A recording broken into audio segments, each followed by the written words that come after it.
ये तो हो गया आप लोगों का इंश्योरेंस किया।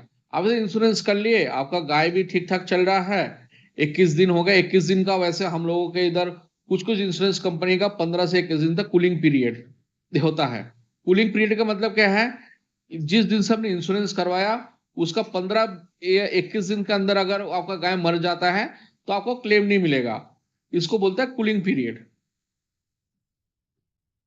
तो अगर आपको गाय मान के चले कि 1 साल के लिए आपने इंश्योरेंस करवाए, अपने 405 रुपया दिए, 60,000 का वैल्यू है, ठीक है, और आपका गाय 6 महीने बाद किसी भी कारण ये मर गया, तो आप क्या करोगे? आप फिर से तब आप गाय का क्या करोगे? आप गाय को दफनाओगे नहीं, आप गाय को रख दोगे और इंश्योरेंस कंपनी का जो एजेंट है या निकटतम जो वेटरनरी प्राणी स्वास्थ्य केंद्र है, चिकित्सा केंद्र है, उधर जाओगे और बोलोगे कि आपका गाय मर गया है, और हो सके तो हाथों हाथ पोस्टमार्टम करवा लेना। और जो भी आप पोस्टमार्टम करवा रहे हो या कुछ भी कर रहे हो उसको वीडियो कर लेना, और चारों ओर से फोटो खींच लेना, चारों दिशाओं से, क्योंकि ये फोटो बहुत मायने रखते हैं।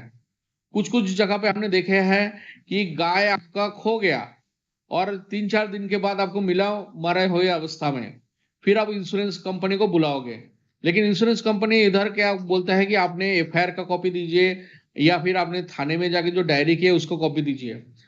अगर आप दे पाओगे तो ठीक है, नहीं दे पाओगे तो इंश्योरेंस कंपनी इसका क्लेम नहीं करने, मतलब बहुत टाइम नहीं करता है, नहीं भी कर सकता है।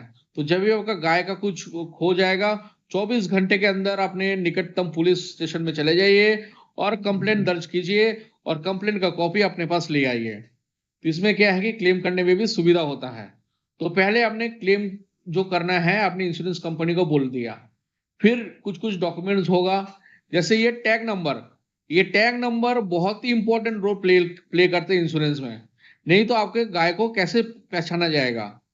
तो फिर ये जो टैग है, ये कोशिश करना कि आपके गाय के कान में इंटैक्ट रहे, ऐसा ना हो कि गिर गए हो या फिर खो गया हो, तो फिर इंश्योरेंस क्लेम में बहुत दिक्कत होता है।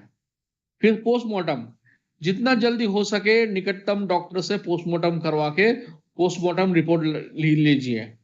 हो सके तो एजेंट के सामने आके पोस्टमार्टम करवाइए। अगर वो सामने रहते पोस्टमार्टम होता है तो विश्वसनीयता बढ़ता है और आपका क्लेम प्रोसेस भी जल्दी हो जाता है। फिर आप फार्मर क्या करेंगे, डॉक्यूमेंट को सबमिट करेंगे। फिर क्लेम से हमारे जो गाइडलाइन है उसके तहत हम 15 दिन बोले हैं, 15 दिन के अंदर इंश्योरेंस कंपनी को अपना क्लेम सेटलमेंट होना चाहिए, और नहीं तो फुल पेनल्टी देना चाहिए। क्लेम सेटलमेंट जो भी होगा ये ऑनलाइन पेमेंट के थ्रू होता है, और कोई भी पेमेंट कैश कैश पे नहीं होता है, क्योंकि ऑनलाइन में होता है तो रिकॉर्ड रखा जाता है। तो डिस्प्यूट अगर होता है कि डिले हो रहा है, कुछ हो रहा है, तो आप क्या है कि डिस्ट्रिक्ट मॉनिटरिंग कमेटी को या स्टेट इम्प्लीमेंटिंग एजेंसी से जाके आप इसका कंप्लेन कर सकते हो कि हमने तो भाई इतना दिन हो गए डाले हुए, अभी तक कुछ रिप्लाई नहीं आया। तो उधर से आपका क्या है कि डिस्प्यूट रिजोल्यूशन आपका हो सकता है। तो ऐसा करके आपका क्लेम सेटलमेंट प्रोसीजर होगा। मैंने तो कुछ कुछ चीजें बताए, लेकिन इसमें क्या है कि पोस्टमार्टम करना, अगर खो जाए तो एफआईआर हो जाना, ये मैंडेटरी है। और जो भी हो जितना मर्जी ये हो ऑथेंटिक करने के लिए, आप अगर ये मर जाता है तो उसका वीडियो ले लो, उसका टैग का स्थान सही रखिए, उसका टैग मतलब है डिस्प्लेस मत कीजिए, और ये भी देखिएगा कि आपका गाय चढ़ते चढ़ते कहीं टैग खो ना दे, क्योंकि अगर खो जाएगा तो फिर उसको क्लेम करना बहुत ही मुश्किल हो जाता है। तो हम सबको शुभकामनाएं जना के मैं इधर ही खत्म करता